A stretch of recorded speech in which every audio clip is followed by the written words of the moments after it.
You have got 3 to 5 seconds. That's it. 3 to 5 seconds before a visitor decides whether to stay on your website or go looking for someone else. Now, I know I've shared this stat before, but it bears repeating because so many homepages I see are basically just pretty welcome mats that don't do anything to really hook people in.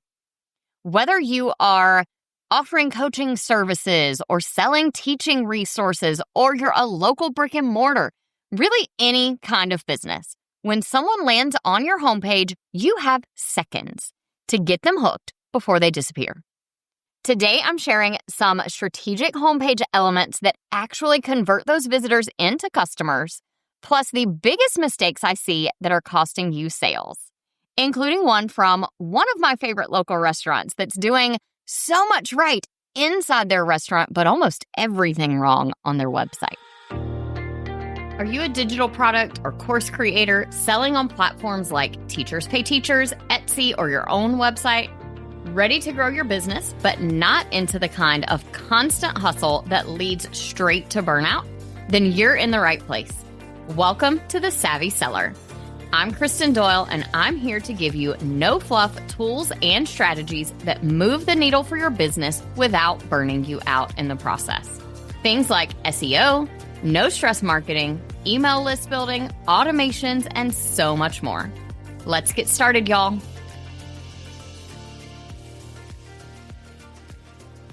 As a web designer, I am always looking at websites, probably with different things in mind than what the average user does.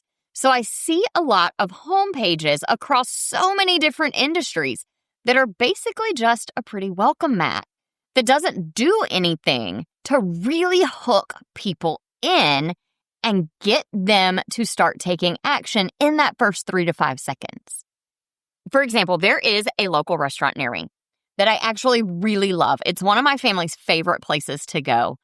But when I look at their homepage, if I didn't already know, it really is not super clear what they offer, and I have no idea what to do. In fact, even as someone who obviously uses a lot of websites very frequently, the first time I ever went to their website, I was looking for their menu. See, I had already been in to the restaurant and eaten there. I knew we liked it, but we were going to place an order to pick up, and I wanted to take a peek at their menu again and decide what we wanted. And when I first landed on the page, I wasn't even sure where to find their menu. When you load their page, and of course I'm not going to share who it is, but when you load their website, at the very top there is their logo and their menu. It's really, really small though, super hard to see. And social media links. That's what you see at the very top in their navigation area. Then the entire top of the homepage before I scroll is a picture that I know is from their space.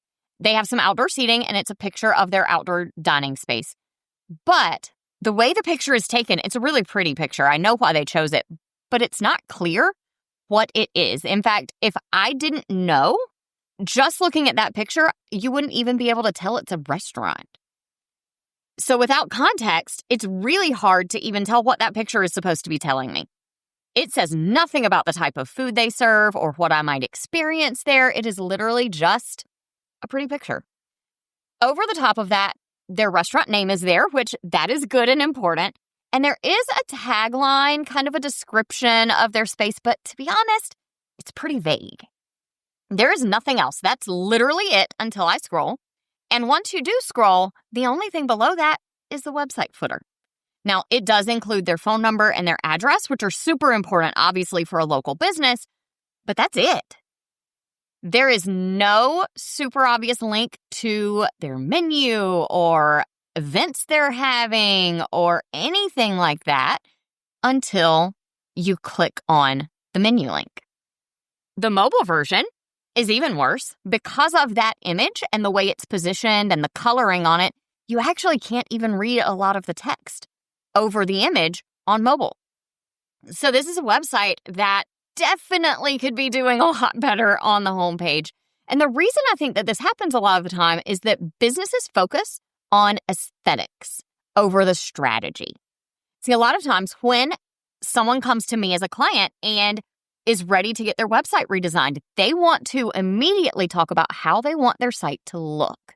And they're checking to see if my design style lines up with the vision they have for what their site's going to look like.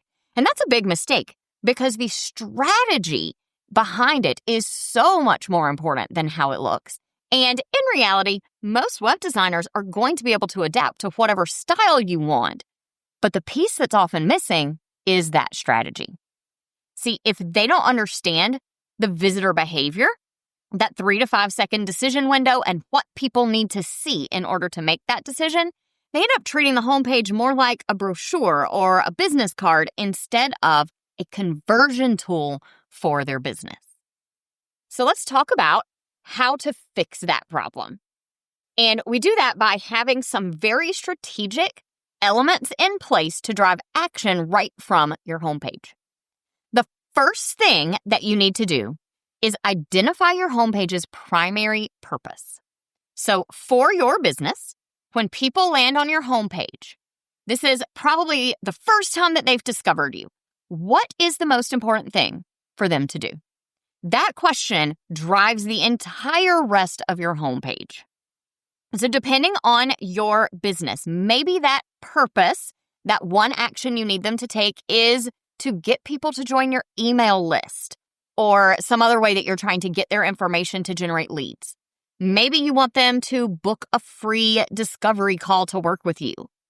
If you're a physical location, a local business, maybe you are hoping to get foot traffic into your store, your restaurant, whatever it is. Maybe you are trying to get people to make a reservation or an appointment with you or place orders online. Maybe you need to drive traffic to a shop if you're an e-commerce business. Regardless of what your business is, though, that primary purpose needs to be identified before you even think about what you want your page to look like or what content goes on it, because that primary goal is what drives everything else about this page. Then once you've figured out that goal, it's time to create those homepage elements that are going to drive the action you want people to take. That starts with really clear navigation options so that people can find what they want. That means the menu at the top of your site, but it also means all the call to action buttons throughout the page. If you have multiple service options or different paths for people to take, those should be really clearly labeled. Back to our restaurant example, maybe those 3 paths for a restaurant are making a reservation, checking out the menu, or ordering online. If you are a digital product seller, it might be 3 categories of products that you sell. Maybe as a service provider, it's 3 different levels of service that you offer or different types of services. However you need to do that for your business, you have to have very clear navigation for people to guide them right to what they need. Beyond those navigation buttons, the headlines and the text on your page are what really is going to speak to your ideal customer and draw them in to your business. So you want to make sure you're highlighting the problem that you solve and what that solution is that you offer. You are including social proof in the form of reviews people have left you, testimonials, anything nice anyone has said about you. And beyond everything else, be sure that you avoid any generic messaging. If the messaging you have written could apply to anyone in your industry or your niche, then it's too generic and you need to get a lot more specific about talking to your ideal customer. Who are you trying to draw in? Is it that business owner who needs your services to grow her business? Is it that teacher who is struggling and needs your resources to help them in their classroom? Is it that family looking for a fun place to have a night out in your neighborhood? Whatever it is, you need to speak to your exact specific ideal customer in those headlines and the supporting text throughout your page. Sometimes when I'm working with clients, I get pushback, especially about what we're putting in the navigation at the top of the site and what we're putting buttons for on the page. In fact, I have been told very recently by one client that they wanted to remove some things from the page because People know, is what they told me. People know where to go. If they want this, they'll go in the menu and get it. But the reality is, people just don't. Visitors to your website need things to be so extremely easy that they don't have to think about it or go hunting in your menus or use a search function to find the things that they want. Because like I said, the truth is they just don't. People need things to be extremely easy so that they don't have to think about it.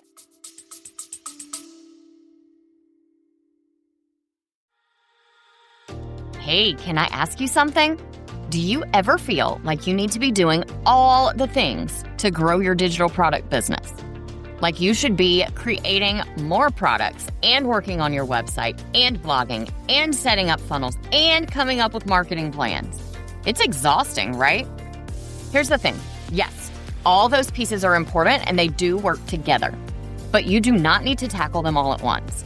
In fact, you won't get anywhere with funnels if your offers aren't ready to sell yet. And there's no point in driving traffic to a website that doesn't convert visitors into buyers. So, where should you actually focus right now? I created the Savvy Seller Quiz to help you figure it out. Just answer 13 quick multiple choice questions and I'll tell you exactly what you need to be focused on to actually move your business forward. No more spinning your wheels and wondering what to work on next.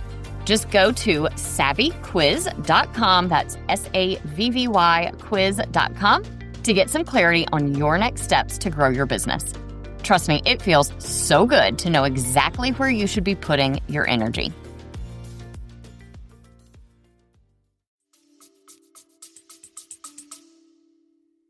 All right, let's talk about some homepage mistakes to avoid. Honestly, one of the biggest mistakes is the one that my favorite restaurant makes, and that is when people have their hero section, that's that first section when you load the page, they have it vertically take up the entire page, and there's no good content in it. In the restaurant example I shared earlier, the background image doesn't tell me much about the restaurant. It's just a pretty placeholder. The text does give me a little bit of a hint, but there is no call to action.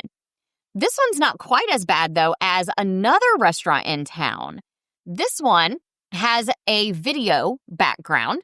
Now, there's nothing wrong with a video background in general, but it is a full screen video of happy people at tables, servers bringing food out, just some video that has been taken in their restaurant. It's obviously professional video. It looks fantastic, but there is literally nothing on that video. So there are no words at all on the page until I scroll down. If I went to that page, not knowing anything about the restaurant, and in fact, the first time I visited their site, this was me. It was a brand new restaurant. I went to their page and I saw a pretty video, and that was it. And the name of their restaurant doesn't really tell me much about what type of food they serve or anything like that. So before I scrolled down, there was nothing to grab my interest and make me want to go there. So I scrolled down some more, and there's great content below that. But for people who are in a hurry, who aren't as tech savvy, they might not even realize they need to scroll because the video takes up the entire top screen. So this restaurant would have done much better to have a good solid headline, the name of their restaurant, a subheadline that highlights what type of place this is and what kind of food they serve, and a call to action. For a restaurant, probably the call to action is usually just a menu link so that people can go check out your menu. Because if you think about it, that's the first thing people usually want to know when they get to a restaurant website is what kind of place is this? What kind of food do they have? And how expensive is it? Because that's what we're thinking about when we're looking for restaurants. No one comes to your restaurant website to watch a video or to look at your pictures. And the same is true for almost every other niche, unless you're a photographer, maybe.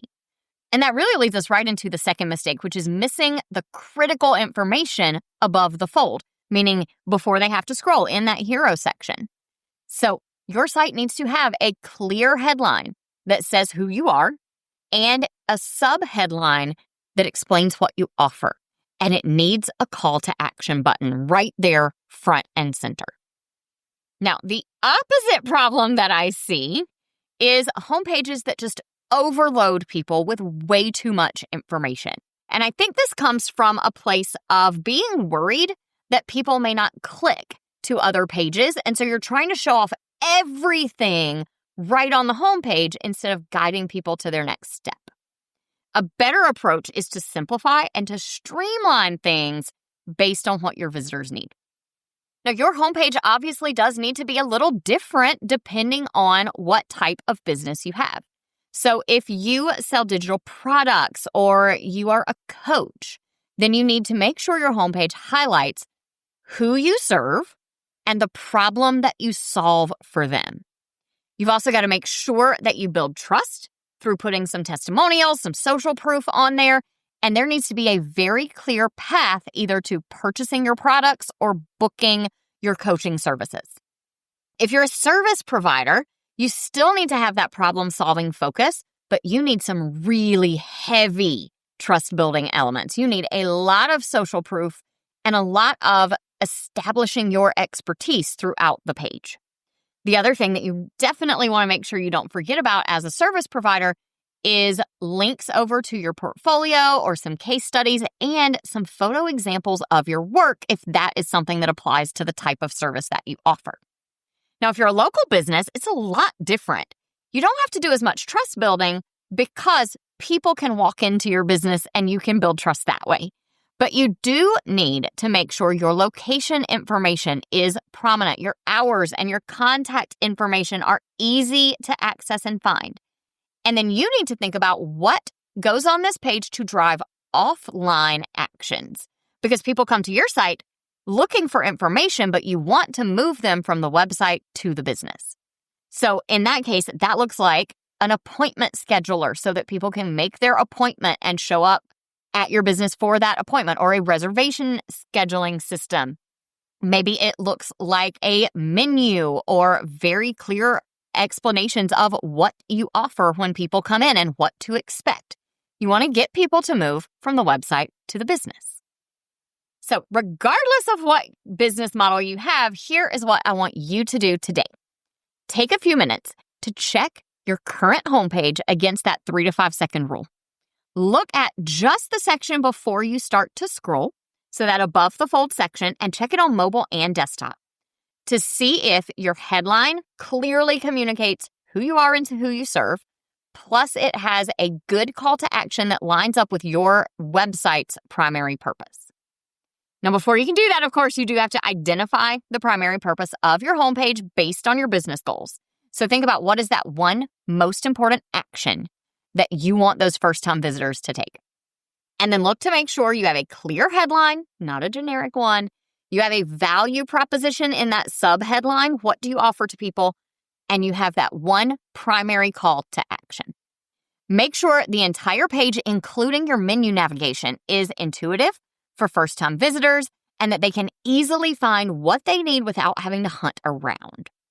And then double check, make sure your homepage isn't either missing all the important information or overwhelming people with way too much.